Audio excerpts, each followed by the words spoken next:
ಶ್ರೀ ಗುರುಗಣಪತಿಭ್ಯಾಂ ನಮಃ. ಶ್ರೀ ಶಾರದಾಂಬಾಯೇ ನಮಃ. ಎಲ್ಲ ನನ್ನ ಆತ್ಮೀಯ ವೀಕ್ಷಕ ಬಂಧುಗಳಿಗೆ ನಮಸ್ಕಾರ. ವೀಕ್ಷಕರೇ, ಕ್ರೋಧಿನಾಮ ಸಂವತ್ಸರ, ದಕ್ಷಿಣಾಯಣ, ವರ್ಷ ಋತು, ಶ್ರಾವಣ ಮಾಸ, ಆಗಸ್ಟ್ ತಿಂಗಳ ಮಾಸ ಭವಿಷ್ಯವನ್ನು ತಿಳ್ಕೊಳ್ಳುವ ಪ್ರಯತ್ನ ಮಾಡೋಣ. ಈ ಆಗಸ್ಟ್ ತಿಂಗಳಿಂದ ಶ್ರಾವಣ ಮಾಸ ಅನ್ನುವಂಥದ್ದೇನು ಪ್ರಾರಂಭ ಆಗುತ್ತೆ.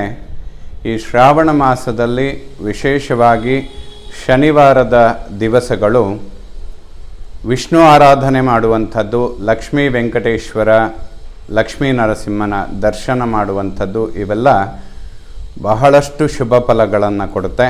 ಏಕೆಂದರೆ ಜ್ಯೋತಿಷ್ಶಾಸ್ತ್ರದಲ್ಲಿ ಪ್ರಧಾನ ದೇವತೆ ಸೂರ್ಯ, ಸೌರಮಂಡಲಕ್ಕೆ ಅಧಿಪತಿ ಅಂತ ಹೇಳ್ತೇವೆ. ಆ ಸೂರ್ಯ ಏಪ್ರಿಲ್ 14ರಿಂದ ಮೇ 14 ತನಕ ತನ್ನ ಉಚ್ಚಕ್ಷೇತ್ರವಾದಂತಹ ಮೇಷರಾಶಿಯಲ್ಲಿ ಸಂಚಾರ ಮಾಡ್ತಾ ಇರ್ತಾನೆ. ಅದೇ ರೀತಿಯಲ್ಲಿ ಆಗಸ್ಟ್ ತಿಂಗಳಲ್ಲಿ ಅವನು ತನ್ನ ಸ್ವಕ್ಷೇತ್ರವಾದಂತಹ ಸಿಂಹರಾಶಿಯಲ್ಲಿ ಸಂಚಾರ ಮಾಡ್ತಾ ಇರ್ತಾನೆ. ಸೂರ್ಯ ಉಚ್ಚಕ್ಷೇತ್ರ ಮತ್ತು ಸ್ವಕ್ಷೇತ್ರದಲ್ಲಿ ಸಂಚಾರ ಮಾಡುವಾಗ ಬಹಳಷ್ಟು ಅನುಕೂಲಗಳು ಉಂಟಾಗುತ್ತೆ. ರಾಷ್ಟ್ರಮಟ್ಟದಲ್ಲಿ ಅನುಕೂಲಗಳನ್ನು ನೋಡಬಹುದು. ಹಾಗೆ ವೈಯಕ್ತಿಕವಾಗಿ ಪ್ರತಿ ವ್ಯಕ್ತಿಗೂ ಕೂಡ ಅಪಾರವಾದ ಹೆಸರು, ಕೀರ್ತಿ ಇಂಥದ್ದನ್ನೆಲ್ಲ ಸಂಪಾದನೆ ಮಾಡೋದಕ್ಕೆ ಸೂರ್ಯನ ಒಂದು ಉತ್ತಮ ಸ್ಥಾನದಲ್ಲಿರುವಂಥದ್ದು ಅತ್ಯಂತ ಅವಶ್ಯಕವಾಗುತ್ತೆ. ಅಂತಹ ಸೂರ್ಯ ತನ್ನ ಸ್ವಕ್ಷೇತ್ರದಲ್ಲಿದ್ದು ಬುಧಾದಿತ್ಯ ಯೋಗದಲ್ಲಿದ್ದಾಗ ಸಂಪೂರ್ಣ ವಿಷ್ಣು ಸಂಭೂತನಾಗಿರ್ತಾನೆ. ಆತ್ಮಕಾರಕನಾದಂತಹ ಸೂರ್ಯ ಜ್ಞಾನಕಾರಕನಾದಂತಹ ಬುಧ ಸೇರಿದರೆ ಆತ್ಮಜ್ಞಾನ ಅಂತೇನು ಹೇಳ್ತೇವೆ, ಅದನ್ನು ವಿಷ್ಣು ಸ್ವರೂಪ ಅಂತ ಕೂಡ ಹೇಳ್ತೇವೆ. ಹಾಗಾಗಿ ಈ ಶ್ರಾವಣ ಮಾಸದಲ್ಲಿ ವಿಷ್ಣು ಆರಾಧನೆ ಮಾಡುವಂಥದ್ದು ಬಹಳ ಶುಭ ಫಲಗಳನ್ನು ಕೊಡುತ್ತೆ. ಅದೇ ರೀತಿಯಾಗಿ ಈ ಆಗಸ್ಟ್ ತಿಂಗಳಲ್ಲಿ 9ನೇ ತಾರೀಕು ವಿಶೇಷವಾಗಿ ನಾಗದೇವತೆಯನ್ನು ಆರಾಧನೆ ಮಾಡುವಂತಹ ದಿವಸ, ನಾಗರ ಪಂಚಮಿ. ವಿಶೇಷವಾಗಿ ಯಾವುದೇ ಜಾತಕದಲ್ಲಿ ಸರ್ಪದೋಷಗಳಿದ್ದಲ್ಲಿ ನಾಗದೇವತೆಯ ಆರಾಧನೆ ಮಾಡುವಂಥದ್ದು ಬಹಳ ಶುಭ ಫಲಗಳನ್ನು ಕೊಡುತ್ತೆ. ಸಾಮಾನ್ಯವಾಗಿ ಸರ್ಪದೋಷಗಳಿಲ್ಲದಂತಹ ಜಾತಕಗಳೇ ಇರೋದು ಬಹಳ ಕಷ್ಟ ಆಗುತ್ತೆ. ಎಲ್ಲರಿಗೂ ಸ್ವಲ್ಪ ಮಟ್ಟಿನ ಸರ್ಪದೋಷಗಳು ಇದ್ದೇ ಇರುತ್ತೆ. ಹಾಗಾಗಿ ನಾಗರ ಪಂಚಮಿಯ ದಿನದಂದು ನಾಗದೇವತೆಗೆ, ನಾಗರಾಜನಿಗೆ ಕ್ಷೀರಾಭಿಷೇಕ ಮಾಡುವಂಥದ್ದು, ಅದು ಹರಿದ್ರ ಮಿಶ್ರಿತ ಕ್ಷೀರಾಭಿಷೇಕ ಮಾಡುವಂಥದ್ದು, ಇದೆಲ್ಲ ಬಹಳ ಶುಭ ಆಗುತ್ತೆ. ಆಚರಣೆ ಮಾಡುವಂಥವರು ಖಂಡಿತ ಶ್ರದ್ಧಾಭಕ್ತಿಯಿಂದ ಈ ಒಂದು ಶುಭ ದಿನವನ್ನು ಆಚರಿಸಿದರೆ ಆ ದೋಷಗಳನ್ನು ಪರಿಹಾರ ಮಾಡಿಕೊಳ್ಳೋದಕ್ಕೆ ಬಹಳಷ್ಟು ಅನುಕೂಲಗಳಾಗುತ್ತೆ. ಅದೇ ರೀತಿಯಲ್ಲಿ ಶ್ರಾವಣ ಮಾಸದಲ್ಲಿ ಇನ್ನೊಂದು ವಿಶೇಷವಾದಂತಹ ಪೂಜೆ ಅಂತ ಹೇಳಿದರೆ 16ನೇ ತಾರೀಕು ಶುಕ್ರವಾರದಂದು ವರಮಹಾಲಕ್ಷ್ಮಿ ವ್ರತ ಆಚರಣೆ ಮಾಡುವಂತಹ ಪದ್ಧತಿ ಇರುವಂಥವರು ಆ ವ್ರತವನ್ನು ಆಚರಣೆ ಮಾಡಿದರೆ ಹೆಚ್ಚು ಧನಕಾರಕನಾದಂತಹ ಶುಕ್ರನು ಕೂಡ ತೃಪ್ತನಾಗ್ತಾನೆ. ಹಾಗೆ ಲಕ್ಷ್ಮಿಯ ಒಂದು ಅನುಗ್ರಹಕ್ಕೆ ಪಾತ್ರರಾಗುವುದಕ್ಕೆ ಬಹಳಷ್ಟು ಅನುಕೂಲಗಳಾಗುತ್ತೆ. ವೀಕ್ಷಕರೇ, 16ನೇ ತಾರೀಕು ಶುಕ್ರವಾರದ ದಿವಸ ವರಮಹಾಲಕ್ಷ್ಮಿ ವ್ರತಾಚರಣೆ ಮಾಡಿ ಶುಭ ಫಲಗಳನ್ನು ಪಡೆಯೋದಕ್ಕೆ, ಆ ದೇವತೆಯ ಅನುಗ್ರಹಕ್ಕೆ ಪಾತ್ರರಾಗಿ ಅಂತ ಹೇಳ್ತಾ, ಅದೇ ರೀತಿಯಲ್ಲಿ 19ನೇ ತಾರೀಕು ನೂಲ ಹುಣ್ಣಿಮೆ, ಅಂದರೆ ಋಗ್ವೇದಿಗಳು ಮತ್ತು ಯಜುರ್ವೇದಿಗಳು ಉಪಕರ್ಮ ಮಾಡುವಂತಹ ದಿವಸ. ಇದನ್ನು ಆಚರಣೆ ಮಾಡಿದರೆ ಬಹಳ ಶುಭ ಆಗುತ್ತೆ. ಈ ಎಲ್ಲ ವಿಶೇಷವಾದಂತಹ ದಿನಗಳು, ಅದೇ ರೀತಿಯಲ್ಲಿ ಶ್ರಾವಣ ಶನಿವಾರ ವಿಷ್ಣು ಆರಾಧನೆ ಮಾಡುವಂಥದ್ದು, ಈ ಮಾಸಗಳಲ್ಲಿ ಈ ಎಲ್ಲ ದೇವತೆಗಳ ಆರಾಧನೆ ಮಾಡೋದರಿಂದ ವರ್ಷ ಪೂರ್ತಿ ಶುಭ ಫಲಗಳನ್ನು ಪಡೆಯೋದಕ್ಕೆ ಸಾಧ್ಯವಾಗುತ್ತೆ. ಆಯಾಯ ಗ್ರಹಗಳಿಗೆ ಸಂಭೂತವಾದಂತಹ ದೇವತೆಗಳ ಆರಾಧನೆ ಮಾಡೋದರಿಂದ ಗ್ರಹ ದೋಷಗಳನ್ನು ಕೂಡ ಪರಿಹಾರ ಮಾಡಿಕೊಳ್ಳೋದಕ್ಕೆ ಸಾಧ್ಯವಾಗುತ್ತೆ. ವೀಕ್ಷಕರೇ, ಈ ರೀತಿಯಲ್ಲಿ ಈ ಆಗಸ್ಟ್ ತಿಂಗಳಲ್ಲಿ ಬದಲಾಗುವ ಗ್ರಹಗಳು ಯಾರ್ಯಾರು ಅಂತ ಹೇಳಿದರೆ, ಆಗಸ್ಟ್ 17ನೇ ತಾರೀಕು ಸೂರ್ಯ ಕರ್ಕಾಟಕ ರಾಶಿಯಿಂದ ಸಿಂಹರಾಶಿಯನ್ನು ಪ್ರವೇಶ ಮಾಡ್ತಾನೆ, ತನ್ನ ಸ್ವಕ್ಷೇತ್ರಕ್ಕೆ ಬರುವಂಥದ್ದಿರುತ್ತೆ. ಆಗಸ್ಟ್ 22ನೇ ತಾರೀಕು ಬುಧ ವಕ್ರಗತಿಯಲ್ಲಿ, ಅಂದರೆ ಸಿಂಹರಾಶಿಯಿಂದ ಮತ್ತೊಮ್ಮೆ ಕರ್ಕಾಟಕ ರಾಶಿಗೆ ಹಿಮ್ಮುಖವಾಗಿ ಚಲನೆಯನ್ನು ಮಾಡ್ತಾನೆ, ಕರ್ಕಾಟಕ ರಾಶಿಯನ್ನು ಪ್ರವೇಶ ಮಾಡ್ತಾನೆ. ಆಗಸ್ಟ್ 22ನೇ ತಾರೀಕು ಶುಕ್ರ ಕನ್ಯಾ ರಾಶಿಯನ್ನು ಪ್ರವೇಶ ಮಾಡ್ತಾನೆ. ಅದು ಅವನಿಗೆ ನೀಚ ಕ್ಷೇತ್ರವಾಗಿರುತ್ತೆ. ಜೊತೆಯಲ್ಲಿ ಕೇತುಗ್ರಸ್ತನಾಗಿರ್ತಾನೆ. ಕುಜನ ದೃಷ್ಟಿ ಕೂಡ ಅವನ ಮೇಲೆ ಬೀಳುವಂಥದ್ದಿರುತ್ತೆ. ಈ ಆಗಸ್ಟ್ 22ರ ನಂತರ ದುರ್ಗಾ ಪರಮೇಶ್ವರಿ ಆರಾಧನೆ ಮಾಡುವಂಥದ್ದು ಹಲವಾರು ರಾಶಿಗಳಿಗೆ ಸ್ವಲ್ಪ ಅವಶ್ಯಕವಾಗುತ್ತೆ. ಯಾಕೆಂದರೆ ಇದು ನೇರವಾಗಿ ಹಣಕಾಸಿನ ವಿಚಾರ ಮತ್ತು ಆರೋಗ್ಯದ ವಿಚಾರಗಳಿಗೆ ನೇರವಾಗಿ ಸಂಬಂಧಪಟ್ಟಿರುತ್ತೆ. ಹಾಗಾಗಿ ಆ ದೇವಿಯ ಆರಾಧನೆ ಮಾಡುವಂಥದ್ದು ಆಗಸ್ಟ್ 22ರ ನಂತರ ಸಂಪೂರ್ಣ 1 ಮಾಸಗಳ ಕಾಲ ಅತ್ಯಂತ ಅವಶ್ಯಕವಾಗುತ್ತೆ. ಸಾಮಾನ್ಯವಾಗಿ ಎಲ್ಲ ರಾಶಿಯವರಿಗೂ ಕೂಡ ಇದು ಅಪ್ಲೈ ಆಗುವಂಥದ್ದಿರುತ್ತೆ. ಆಗಸ್ಟ್ 26ನೇ ತಾರೀಕು ಕುಜ ವೃಷಭ ರಾಶಿಯಿಂದ ಮಿಥುನ ರಾಶಿಯನ್ನು ಪ್ರವೇಶ ಮಾಡ್ತಾನೆ. ಈ ಬದಲಾಗುವಂತಹ ಎಲ್ಲ ಗ್ರಹಗಳಿಂದ ಆಗಸ್ಟ್ ತಿಂಗಳಲ್ಲಿ ವೃಶ್ಚಿಕ ರಾಶಿಯವರ ಮಾಸ ಭವಿಷ್ಯ ಹೇಗಿರುತ್ತೆ ನೋಡೋಣ. ವೃಶ್ಚಿಕ ಲಗ್ನ ವೃಶ್ಚಿಕ ರಾಶಿಯವರಿಗೆ ಲಗ್ನ ರಾಶ್ಯಾಧಿಪತಿಯಾದಂತಹ ಕುಜ ಸಪ್ತಮದಲ್ಲಿ ಗುರುಬ್ರಹ್ಮನ ಯುತಿಯಲ್ಲಿ ಸಂಚಾರ ಮಾಡ್ತಾ ಇರ್ತಾನೆ. ವೃಶ್ಚಿಕ ರಾಶಿಯವರಿಗೆ ಗುರುಬಲದ ಪ್ರಭಾವಗಳು ಹೆಚ್ಚಾಗಿ ಅನುಕೂಲಗಳನ್ನು ತಂದುಕೊಡುತ್ತೆ. ಯಾವುದೇ ಹೆಚ್ಚಿನ ಸಮಸ್ಯೆಗಳಿದ್ದರೂ ಕೂಡ ಗುರು ಅದನ್ನೆಲ್ಲ ಪರಿಹರಿಸುವ ಪ್ರಯತ್ನಗಳನ್ನು ಖಂಡಿತ ಮಾಡ್ತಾನೆ. ಪರಮ ಯೋಗಕಾರಕನಾದಂತಹ ಗುರು ಕುಟುಂಬ ಧನಸ್ಥಾನಾಧಿಪತಿ, ಜ್ಞಾನ ಸಂತಾನ ಪೂರ್ವಪರ ಪುಣ್ಯಸ್ಥಾನಾಧಿಪತಿಯಾದಂತಹ ಗುರು ನೇರವಾಗಿ ಸಪ್ತಮದಲ್ಲೇ ಅಂದರೆ ಮಾಂಗಲ್ಯ ಸ್ಥಾನದಲ್ಲೇ ಕೂತು ಲಗ್ನ ರಾಶಿಯನ್ನು ವೀಕ್ಷಣೆ ಮಾಡುವಂಥದ್ದು ಅತಿಶಯವಾದ ಶುಭ ಫಲಗಳನ್ನು ಕೊಡುತ್ತೆ. ಆದರೆ ಅರ್ಧಾಷ್ಟಮ ಶನಿ 4ನೇ ಮನೆಯಲ್ಲಿರುವಂತಹ ಶನಿ ಮಹಾತ್ಮ ಕಳೆದ 1.5 ವರ್ಷಗಳಿಂದ ಶನಿ 4ರಲ್ಲಿದ್ದರೂ ಕೂಡ ಈಗ 1.5-2 ತಿಂಗಳಿಂದ ರಿಟ್ರೋಗೇಷನ್ ಅಂದರೆ ವಕ್ರಗತಿಯಲ್ಲಿರೋದ್ರಿಂದ ಆ ಅರ್ಧಾಷ್ಟಮ ಶನಿಯ ಪ್ರಭಾವಗಳು ಸ್ವಲ್ಪ ವೃಶ್ಚಿಕ ರಾಶಿ ಅಥವಾ ವೃಶ್ಚಿಕ ಲಗ್ನದವರ ಮೇಲಿರುತ್ತೆ. ಶನಿ ಸಂಬಂಧವಾದ ದೋಷಗಳಿಗೆ ಈಶ್ವರನ ಆರಾಧನೆ ಮಾಡುವಂಥದ್ದು ಇನ್ನೊಂದು 2-3 ತಿಂಗಳು. ಏಕೆಂದರೆ ಶನಿಯ ವಕ್ರಗತಿ, ಆ ಶನಿ ದೃಷ್ಟಿ ಅನ್ನುವಂಥದ್ದು ಆತನ 10ನೇ ದೃಷ್ಟಿ ಲಗ್ನ ರಾಶಿಯ ಮೇಲೆ ಬೀಳೋದ್ರಿಂದ ಶನಿಯ ಪ್ರಭಾವಗಳನ್ನು ಸ್ವಲ್ಪ ಕಡಿಮೆ ಮಾಡಿಕೊಳ್ಬೇಕಾಗತ್ತೆ. ಅದಕ್ಕೆ ಸಣ್ಣ ಪುಟ್ಟ ಪರಿಹಾರಗಳಾಗಿ ಈಶ್ವರನ ಒಂದು ದರ್ಶನ ಮಾಡುವಂಥದ್ದು ಸೋಮವಾರದ ದಿವಸ ರುದ್ರಾಭಿಷೇಕ ಅಥವಾ ಭಸ್ಮಾರ್ಚನೆ ಸ್ವಲ್ಪ ಅವಶ್ಯಕವಾಗುತ್ತೆ. ಇಲ್ಲ ಆಂಜನೇಯನ ದರ್ಶನ ಮಾಡಿ ವೀಳ್ಯದೆಲೆ ಹಾರ ಸಮರ್ಪಣೆ ಮಾಡುವಂಥದ್ದು, ಅಷ್ಟೋತ್ತರ ಅಭಿಷೇಕ ಇಂತಹ ಸೇವೆಗಳನ್ನು ಮಾಡಿಕೊಳ್ಳೋದು ಸ್ವಲ್ಪ ಅನುಕೂಲವಾಗುತ್ತೆ. ಯಾಕೆಂದರೆ ಗುರುಬಲ ಇದ್ದಾಗ ಗುರು ಬಹಳಷ್ಟು ಕೊಡುವ ಪ್ರಯತ್ನಗಳನ್ನು ಮಾಡ್ತಾನೆ. ಅದರಲ್ಲಿ ಶನಿ ಚತುರ್ಥ ಭಾವದಲ್ಲಿದ್ದಾಗ ಪ್ರಾಪರ್ಟಿ ಅಥವಾ ಭೂಮಿಗೆ ಸಂಬಂಧಪಡುವಂತಹ ವಿಚಾರಗಳಲ್ಲಿ ಸ್ವಲ್ಪ ಹಿನ್ನಡೆ ಮಾಡಿಸುವ ಪ್ರಯತ್ನವನ್ನು ಶನಿ ಮಾಡ್ತಾನೆ. ಅದನ್ನು ಸ್ವಲ್ಪ ಸರಿಪಡಿಸ್ಕೊಂಡ್ರೆ ಗುರು 10 ಪಟ್ಟು ಕೊಡೋದಕ್ಕೆ ರೆಡಿ ಇರ್ತಾನೆ. ಈ ಸಮಯ ಬಹಳ ಶುಭ. ವೃಶ್ಚಿಕ ರಾಶಿಯವರಿಗೆ ಗುರುಬಲದ ಅವಶ್ಯಕತೆ ಅತ್ಯಂತ ಅವಶ್ಯಕವಾಗಿತ್ತು. ಶನಿಯ ಸಣ್ಣ ಪುಟ್ಟ ದೋಷಗಳಿಗೆ ಪರಿಹಾರಗಳನ್ನು ಮಾಡಿಕೊಳ್ಳೋದು ಶುಭವಾಗುತ್ತೆ. ಆರೋಗ್ಯದ ದೃಷ್ಟಿಯಿಂದ ಕೂಡ ಅದು ಅತ್ಯಂತ ಅವಶ್ಯಕವಾಗುತ್ತೆ. ಮೂಳೆಗಳು ಅಥವಾ ನರಗಳಿಗೆ ಸಂಬಂಧಿತ ಆರೋಗ್ಯದ ಸಮಸ್ಯೆಗಳು ಬರೋದಕ್ಕೆ ಶನಿ ದೃಷ್ಟಿ ಕಾರಣವಾಗುತ್ತೆ. ಮಾತೃವಿನ ಆರೋಗ್ಯ ಅಂದರೆ ತಾಯಿಗೂ ಕೂಡ ಕಾಲಿನ ಮೂಳೆಗಳಿಗೆ ಸಂಬಂಧಪಟ್ಟಂತಹ ಆರೋಗ್ಯದ ವಿಚಾರಗಳಲ್ಲಿ ಸ್ವಲ್ಪ ತೊಂದರೆಗಳಾಗೋದಕ್ಕೆ ಶನಿ ವಕ್ರನಾಗಿರುವಂಥದ್ದು ಕೂಡ ಸ್ವಲ್ಪ ಕಾರಣವಾಗುತ್ತೆ. ಹಾಗಾಗಿ ವೃಶ್ಚಿಕ ಲಗ್ನ ರಾಶಿಯವರು ಆರೋಗ್ಯದ ವಿಚಾರಗಳಿಗಾಗಿ ಈಶ್ವರ ಮತ್ತು ಆಂಜನೇಯನ ದರ್ಶನ ಮಾಡುವಂಥದ್ದು ಶುಭವಾಗುತ್ತೆ.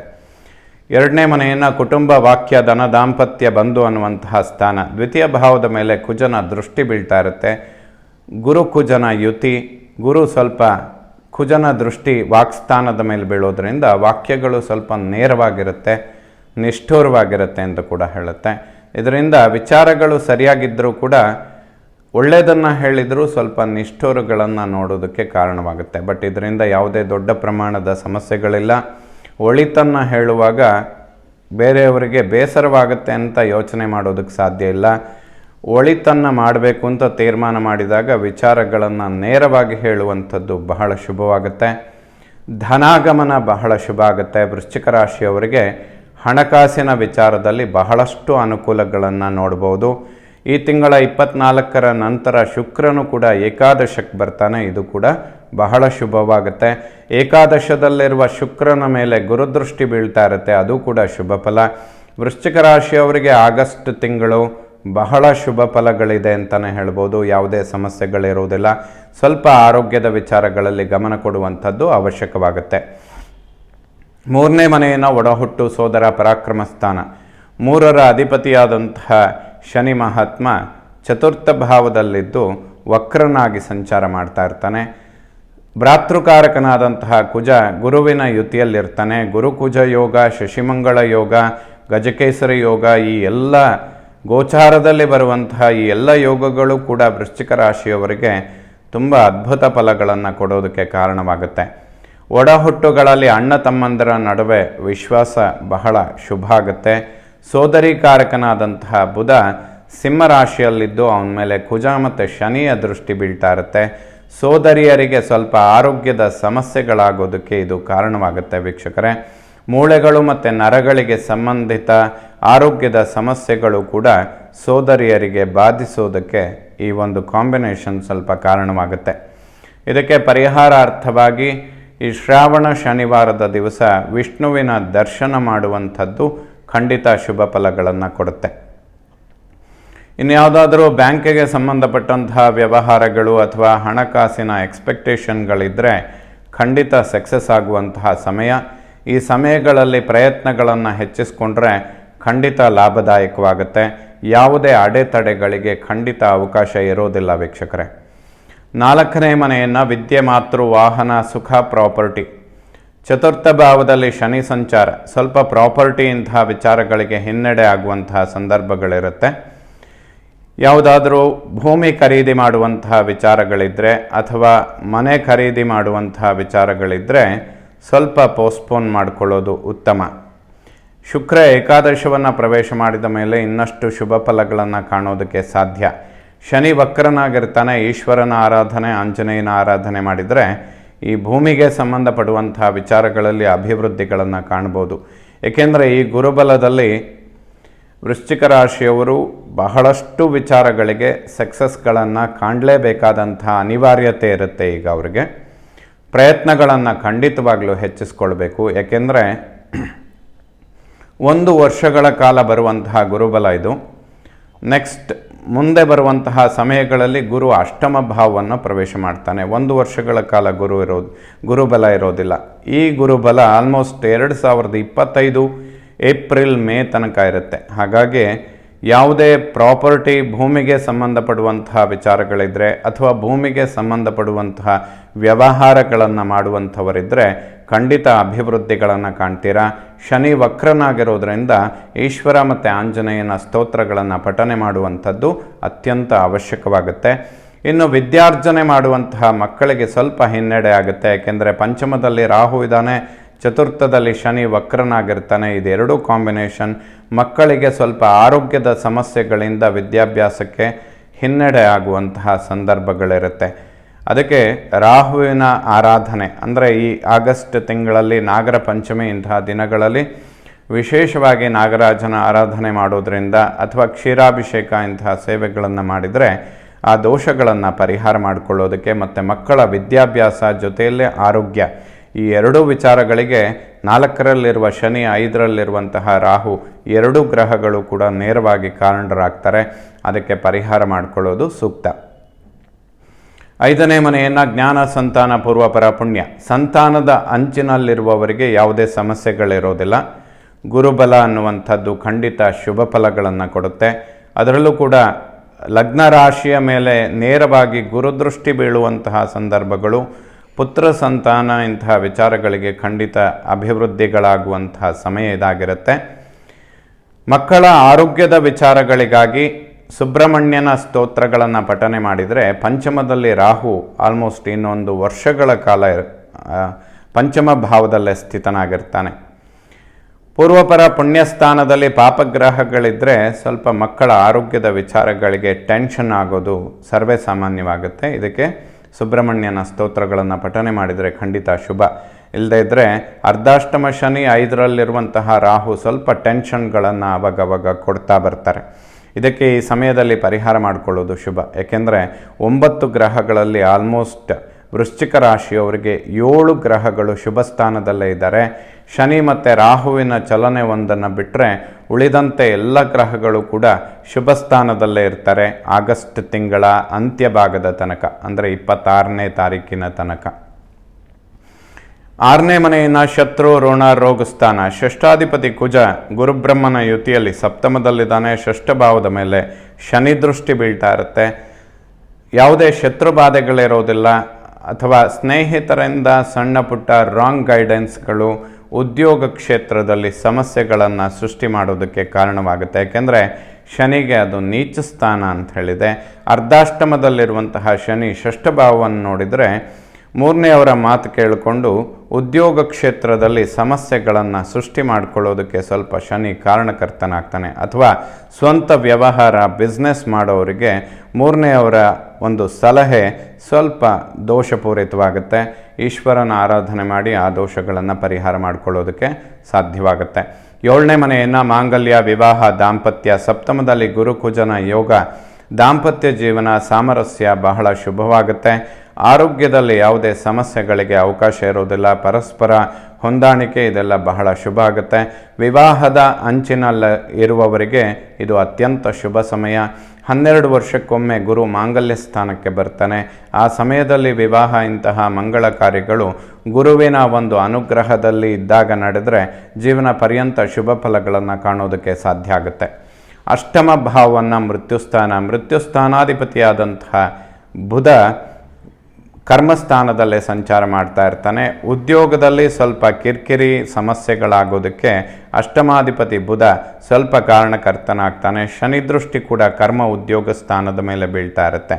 ಹಾಗಾಗಿ ಟೆನ್ಷನ್ಗಳನ್ನು ಸ್ವಲ್ಪ ಕಡಿಮೆ ಮಾಡಿಕೊಳ್ಳೋದು ಖಂಡಿತ ಉತ್ತಮ. 9ನೇ ಮನೆಯನ್ನು ಭಾಗ್ಯಸ್ಥಾನ, ಪಿತೃಸ್ಥಾನ ಅಂತ ಹೇಳ್ತೇವೆ. ಬುಧ ಈ ತಿಂಗಳ 22ರ ನಂತರದಲ್ಲಿ ಭಾಗ್ಯಸ್ಥಾನವನ್ನು ಪ್ರವೇಶ ಮಾಡ್ತಾನೆ. ಪಿತೃಕಾರಕನಾದಂತಹ ಸೂರ್ಯ ಸ್ವಕ್ಷೇತ್ರದಲ್ಲಿದ್ದರೂ ಕೂಡ ಶನಿ ದೃಷ್ಟಿ ಬೀಳ್ತಾ ಇರುತ್ತೆ. ಪಿತೃವಿನ ಆರೋಗ್ಯದಲ್ಲಿ ಸಣ್ಣ ಪುಟ್ಟ ವ್ಯತ್ಯಾಸಗಳಾಗುವಂತಹ ಸಂದರ್ಭಗಳಿರುತ್ತೆ. ತುಂಬ ವೃದ್ಧಾಪ್ಯದಲ್ಲಿರುವಂಥವರು ಅಥವಾ ಹೃದ್ರೋಗದ ಸಮಸ್ಯೆಗಳಿರುವಂಥವರು ಮಾಸಿಕ ತಪಾಸಣೆಗಳನ್ನು ಸಮಯಕ್ಕೆ ಸರಿಯಾಗಿ ಮಾಡಿಕೊಳ್ಳೋದು ಉತ್ತಮ. ಯಾಕೆಂದರೆ ಎಲ್ಲೆಲ್ಲಿ ಗೋಚಾರದಲ್ಲಿ ಸೂರ್ಯನ ಮೇಲೆ ಶನಿ ದೃಷ್ಟಿ ಬೀಳುತ್ತೆ, ಆತ್ಮಕಾರಕನಾದಂತಹ ಸೂರ್ಯ ಹೃದಯಕ್ಕೆ ನೇರವಾಗಿ ಸಂಬಂಧಪಡ್ತಾನೆ. ಪಿತೃವಿನ ಆರೋಗ್ಯದಲ್ಲಿ ಸಣ್ಣ ಪುಟ್ಟ ವ್ಯತ್ಯಾಸಗಳಿಗೆ ಈ ಒಂದು ಕಾಂಬಿನೇಷನ್ ಸ್ವಲ್ಪ ಕಾರಣವಾಗುತ್ತೆ ವೀಕ್ಷಕರೇ. ಇದಕ್ಕೆಲ್ಲ ಓವರಾಲ್ ಪರಿಹಾರವಾಗಿ ಈಶ್ವರ ಮತ್ತು ಆಂಜನೇಯನ ಆರಾಧನೆ, ಈ ತಿಂಗಳ ಅಂತ್ಯಭಾಗದಲ್ಲಿ ಅಂದರೆ 26ರ ನಂತರ ದುರ್ಗಾ ಪರಮೇಶ್ವರಿಯ ದರ್ಶನ ಮಾಡುವಂಥದ್ದು ಖಂಡಿತ ಶುಭವಾಗುತ್ತೆ. 10ನೇ ಮನೆಯನ್ನು ಕರ್ಮ ಉದ್ಯೋಗ ಸ್ಥಾನ, ಬುಧ ಶುಕ್ರರು ಕರ್ಮದಲ್ಲಿ ಸಂಚಾರ ಮಾಡ್ತಾ ಇರ್ತಾರೆ. ಶುಕ್ರ ವ್ಯಯಾಧಿಪತಿ, ಬುಧ ಅಷ್ಟಮಾಧಿಪತಿ ಇಬ್ಬರು ಕರ್ಮದಲ್ಲಿದ್ದಾರೆ. ಸೂರ್ಯ ಬರುವ ತನಕ ಅಂದರೆ ಆಗಸ್ಟ್ 17ರ ತನಕ ಕರ್ಮ ಉದ್ಯೋಗದಲ್ಲಿ ಸ್ವಲ್ಪ ಹಿನ್ನಡೆ ಆಗುವಂತಹ ಸಂದರ್ಭಗಳು ವೃಶ್ಚಿಕ ರಾಶಿಯವರಿಗಿರುತ್ತೆ. ಯಾಕೆಂದರೆ 2 ನೆಗೆಟಿವ್ ಹೌಸ್ ಲಾರ್ಡ್ಗಳು ಕರ್ಮ ಉದ್ಯೋಗ ಸ್ಥಾನದಲ್ಲಿರ್ತಾರೆ. ಅಷ್ಟಮ ಮೃತ್ಯುಸ್ಥಾನಾಧಿಪತಿ, ವ್ಯಯಸ್ಥಾನಾಧಿಪತಿಯಾದಂತಹ ಶುಕ್ರ, ಬುಧ ಶುಕ್ರರ ಯುತಿ ಕರ್ಮದಲ್ಲಾಗುವಂಥದ್ದು, ಅವ್ರ ಮೇಲೆ ಶನಿ ದೃಷ್ಟಿ ಕೂಡ ಬೀಳ್ತಾ ಇರುತ್ತೆ. ಸೊ ಸ್ವಂತ ವ್ಯವಹಾರ ಬಿಸ್ನೆಸ್ ಇಂಥದ್ದನ್ನು ಮಾಡೋರಿಗೆ ಸ್ವಲ್ಪ ಹಿನ್ನಡೆ ಆಗುವಂತಹ ಸಂದರ್ಭಗಳು ಇರುತ್ತೆ. ಅದೇನೇ ಇದ್ದರೂ ಲಾಂಗ್ ಟರ್ಮ್ ಪ್ಲ್ಯಾನ್ಗಳಲ್ಲಿ ಮಾಡುವಂತಹ ಯಾವುದೇ ವ್ಯವಹಾರ, ಪ್ರಾಪರ್ಟಿ ಇಂತಹ ವಿಚಾರಗಳಿದ್ದರೆ ಖಂಡಿತ ಈ ಒಂದು ಆಗಸ್ಟ್ ತಿಂಗಳಲ್ಲಿ ವೃಶ್ಚಿಕ ರಾಶಿಯವರು ಶುಭ ಫಲಗಳನ್ನು ಕಾಣ್ತೀರ. ಇನ್ವೆಸ್ಟ್ಮೆಂಟ್ಗಳನ್ನು ಲಾಂಗ್ ಟರ್ಮ್ ಪ್ಲ್ಯಾನ್ಗಳಿಗೆ ಮಾಡುವಂಥದ್ದು ಖಂಡಿತ ಶುಭವಾಗುತ್ತೆ. ಏಕಾದಶವನ್ನು ಲಾಭಸ್ಥಾನ, ಲಾಭದಲ್ಲಿ ಕೇತು ಅವನ ಮೇಲೆ ಗುರುದೃಷ್ಟಿ ಬೀಳುತ್ತೆ. ಗಣಪತಿಯ ಸ್ತೋತ್ರಗಳನ್ನು ಪಠನೆ ಮಾಡಿ ಸ್ವಲ್ಪ ಕೆಲಸ ಮಾಡಿದರೂ ಕೂಡ ಹೆಚ್ಚಿನ ಲಾಭಗಳನ್ನು ಪಡೆಯೋದಕ್ಕೆ ಖಂಡಿತ ಸಾಧ್ಯವಾಗುತ್ತೆ. ವ್ಯಯಭಾವವನ್ನು ಮೋಕ್ಷಸ್ಥಾನ ಅಂತ ಹೇಳ್ತೇವೆ. ವ್ಯಯಾಧಿಪತಿ ಶುಕ್ರ ಕರ್ಮದಲ್ಲಿರೋದ್ರಿಂದ ಸ್ವಲ್ಪ ಕರ್ಮದಲ್ಲಿ ಹಿನ್ನಡೆ ಅಥವಾ ಆಲಸ್ಯ, ವೃಥಾ ಪ್ರಯಾಣ ಇಂಥದ್ದಾಗುವಂತಹ ಸಂದರ್ಭಗಳು ಹೆಚ್ಚಾಗಿರುತ್ತೆ. ಇದೇನೇ ಇದ್ದರೂ ಈ ಎಲ್ಲ ತಾತ್ಕಾಲಿಕ ಪರಿಸ್ಥಿತಿಗಳಿಗೆ ಗುರುಬ್ರಹ್ಮನ ಒಂದು ಪರಿಹಾರ ಅತಿಶಯವಾಗಿರುತ್ತೆ. ಗುರುವಿನ ಅನುಗ್ರಹ ವೃಶ್ಚಿಕ ರಾಶಿಯವರಿಗೆ ಅತಿಶಯವಾಗಿ ಸಿಗುತ್ತೆ ಅಂತ ಹೇಳ್ಬೋದು. ಈ ಆಗಸ್ಟ್ ತಿಂಗಳಲ್ಲಿ ಎಲ್ಲ ನವಗ್ರಹಗಳು ವೃಶ್ಚಿಕ ರಾಶಿಯವರಿಗೆ ಶುಭ ಫಲಗಳನ್ನೇ ಕೊಡುವಂಥವರಾಗಲಿ. ಶ್ರೀ ಶಾರದಾ ಪರಮೇಶ್ವರಿಯ ಸಂಪೂರ್ಣ ಅನುಗ್ರಹ ಎಲ್ಲ ನನ್ನ ವೀಕ್ಷಕ ಬಂಧುಗಳ ಮೇಲಿರಲಿ. ಶುಭವಾಗಲಿ ವೀಕ್ಷಕರ.